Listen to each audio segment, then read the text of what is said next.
This is my garage, and what I have right here is BMW's first fully electric sedan, the i4. And what we'll be doing is checking out all the cool hidden features and some cool tips and tricks that I discovered I'd like to share with you guys about BMW's fully electric sedan. Because you see here, this i4 is actually based off the existing 4 Series platform, because as you're going to soon see, there's a couple stuff that was left over that you typically will expect to find on the gasoline vehicle on the electric i4. So before we start talking about everything else about this car, let me show you guys or read you guys out loud the MSRP sticker as I have right here.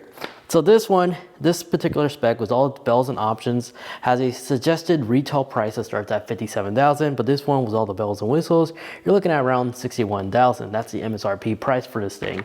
And it's pretty base. Aside from the convention package, the parking assist package, it's fairly loaded as you have heated seats and all the advanced safety features you expect a modern vehicle to have. Now, every i4 of this generation has the same battery capacity of 81 kilowatts, which isn't too bad. The fuel economy number is MPG E100, which is very high compared to other brands. Typically, only Tesla is the only one that actually is able to go up to the hundreds. But for the first 2 years of every i4, you have 2 free years of courtesy free fast charging from Electrify America for the first 30 minutes, which honestly, that's all you really need. Because while fast charging this thing, BMW rates that this vehicle can get from 10 to 80% in just 30 minutes. And then when we talk about performance numbers, this car with the standard version, which is basically this one, has a 0-60 time of 5.5. And realistically, that is plenty of quick for today's standard.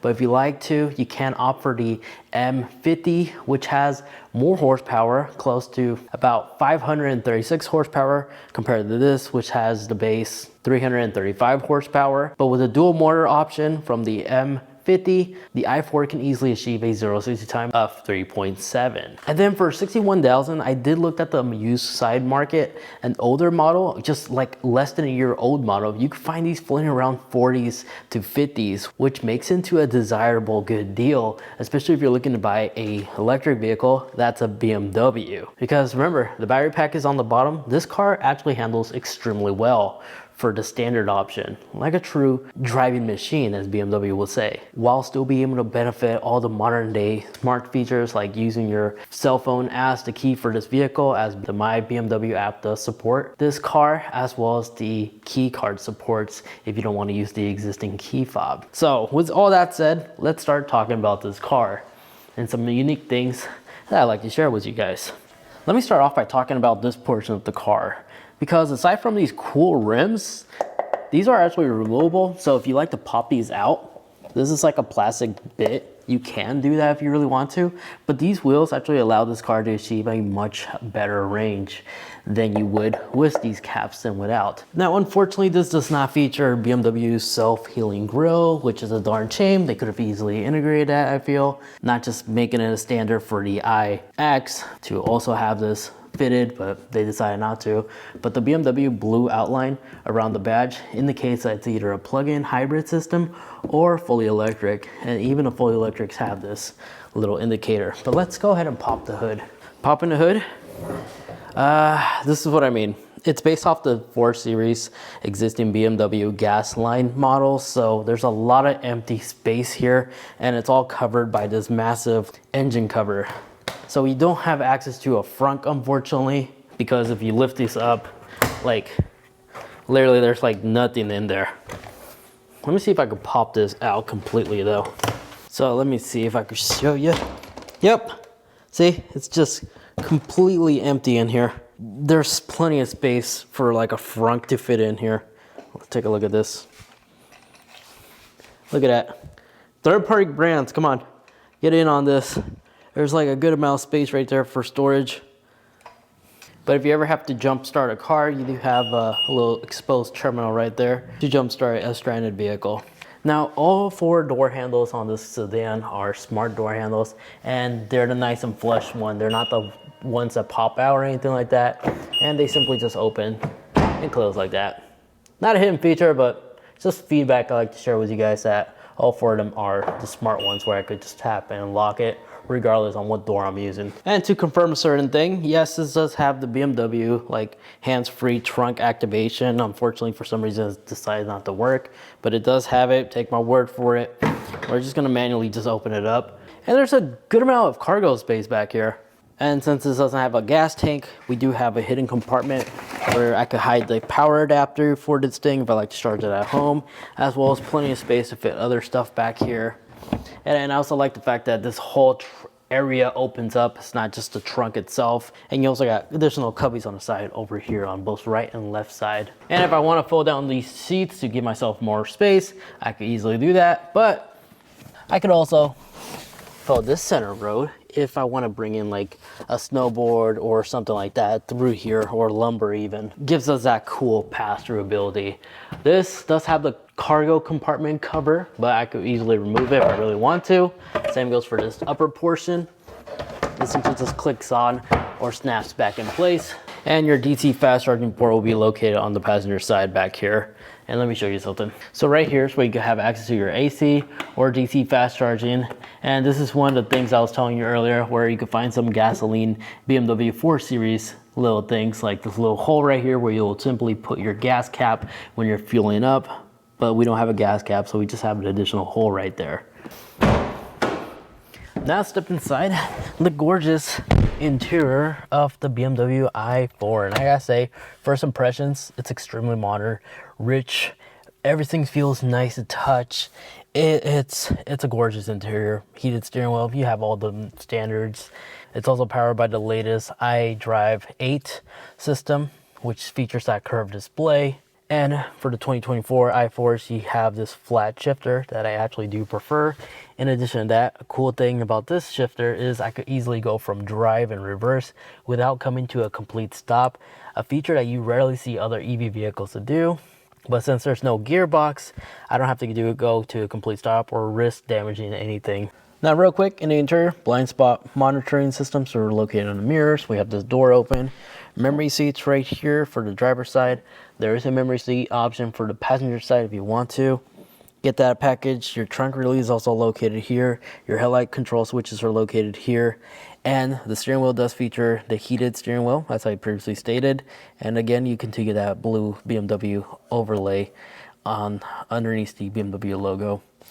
And then this little switch right here for your mirror control, the one next to the folding mirrors. If you switch to the left side and you put it in reverse, notice how my mirror is straight. Now if I move this to the right side, it automatically tilts down so I can see the lines when I'm parking. When I'm in reverse, it will automatically straighten up as soon as I go park or drive. Now if for whatever said reason your key fob is dead, it's like low on batteries and your phone is dead and you don't have your BMW key card, this little BMW key logo right here, just put the key fob next to it and it will automatically engage the car by just holding it right there and then press to start. It should automatically start up. That's what this little key icon is.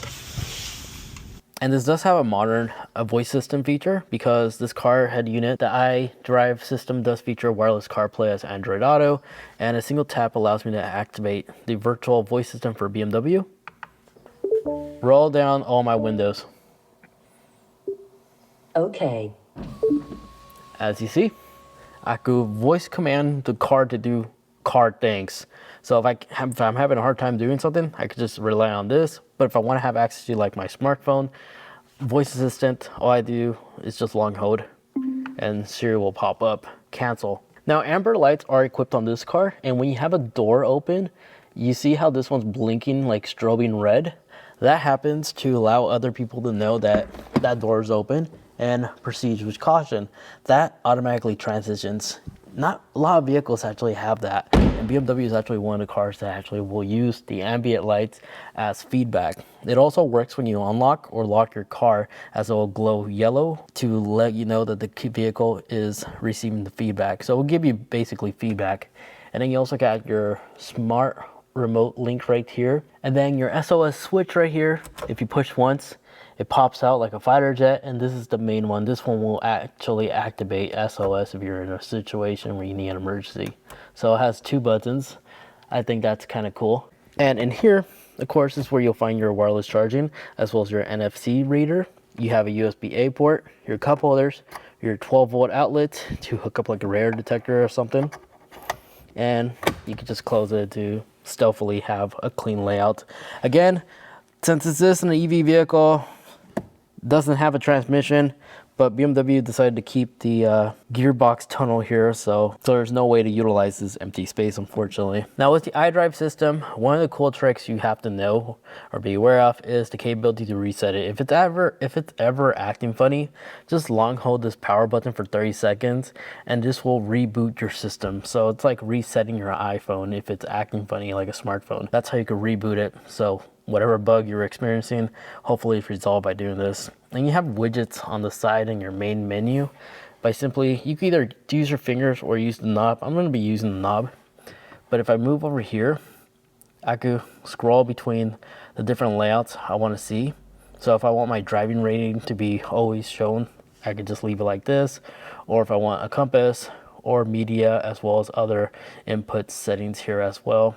Again, I could also long hold to get general information about these little side widgets you could have. And then on the right side will be your main screen. I could either have a feedback of my vehicle, or I could allow it to show me my media while I'm driving, or present navigation.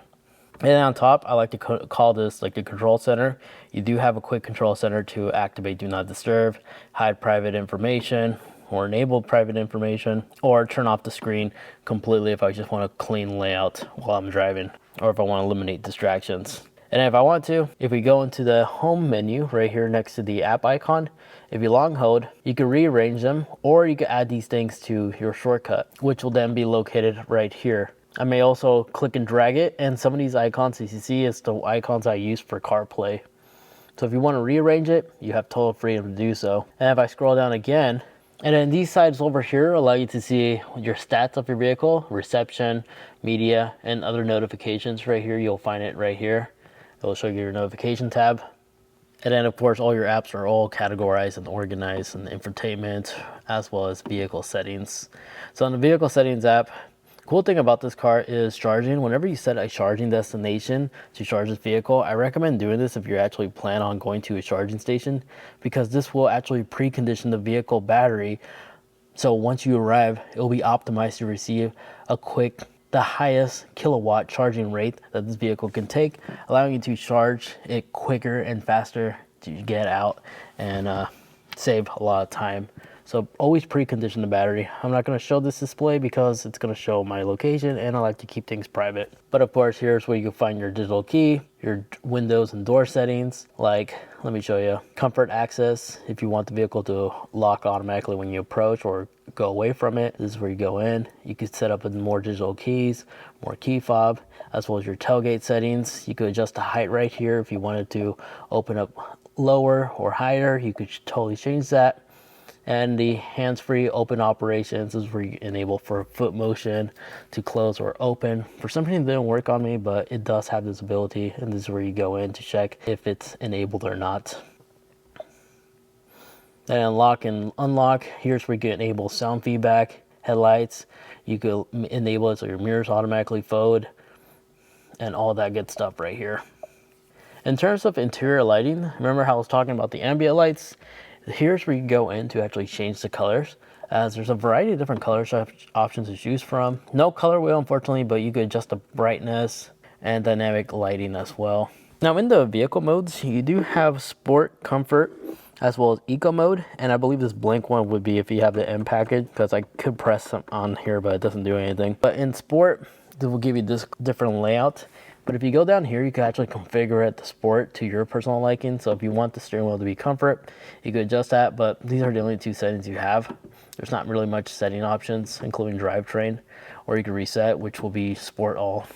Eco Pro, you can also customize it to your individual profile you configured in the configuration setting. Again, it's pretty standard. I'm not really going to every detail, but the only thing you can really adjust is the steering wheel feel, if you want to be sport or not. But everything else is basically an eco mode, which will turn on your heater at a slower rate to be optimized, so it doesn't use up a lot of power as you're driving if you're trying to squeeze as much range as possible. I'm sorry, there's not a lot I could talk about this.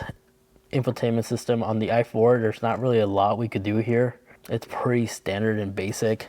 The next thing I could show you that's pretty interesting is the auto high beam button is located right here. It's not adjusted in the screen. And your BC, I don't know what that is, but when I press on it, it'll actually show you how much I'm using during my trips. Kilowatts per hour wise, since factory, since from trip and such. That's honestly it. Your advanced cruise control button is located right here, and your media control is located right here. Again, very standard and basic. And this does feature auto wipers too. And then if you're looking for your USB-C port, it's located right in here, as well as a free penny. And for whatever said reason you want access to your backup camera, this does have the backup camera button right here. That'll quickly take you to your 360 camera if you have that. And you can switch between the different views, selecting 360 view so you can see what's going around your vehicle as you're parked without having to turn your head. And you do have car wash mode, which is kind of interesting. They'll show you the front wheels so you can line everything up as you pull up to an automated car wash. And it does have the automatic parking as well as backup assist if you need it. And cool thing about this car is it does feature the automatic turn off ability, because right now we have the vehicle in park, but it still is turned on. If I were to exit out of the car, it would automatically turn off the vehicle for me. So I don't mistaken, this way I don't have the vehicle running if I accidentally leave without thinking that the vehicle is on, which is a common mistake a lot of people would make. But let's hop in the back seat real quick, just give you a quick overview. Window switch, ambient lighting continues back here. Little cuppies right here behind the seats for your rear passengers. Your cup holders are located right here for them. And if you need a third space right here, there is a third row seat. Somebody could sit back here if they really want to. Be really wedged though and cramped. And this does have a pretty big moonroof too. But aside from that, it's pretty standard back here. I don't recommend people staying back here if they're taller than 6 foot. I'm 5'8", and this is how much space I have. Still pretty cramped. In terms of headroom, I have like this amount of headspace. Not bad, but could be better. It's very standard, but again, really luxurious for a BMW, especially if you get a good deal on these things. As they're floating around for 40,000. This is not bad. So yeah, pretty standard, but really loaded for a 50 around the 40s to $60,000 BMW. It's not a bad car. You do have modern LED headlights as well, as you see right here, and they're really bright at night.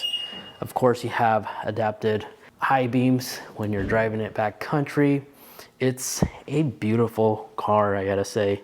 And drivability, I don't want to make this video too long, but it drives really well for its value. This thing could take some confident, quick turns if you really need to. And that is the pretty good looking BMW i4. Again, it's based off the BMW 3 Series platform. There's a couple empty spaces that could be filled in to really utilize the empty space that an EV vehicle has to offer, like the front. There's a bunch of available space in front of there that I'm sure third-party companies could easily create like a bucket to replace that unnecessary engine cover, which is not really doing anything. But I'm really wowed away how much value we get for this thing. If you just picked one up 1 year use with low mileage, you could get a killer deal on one of these.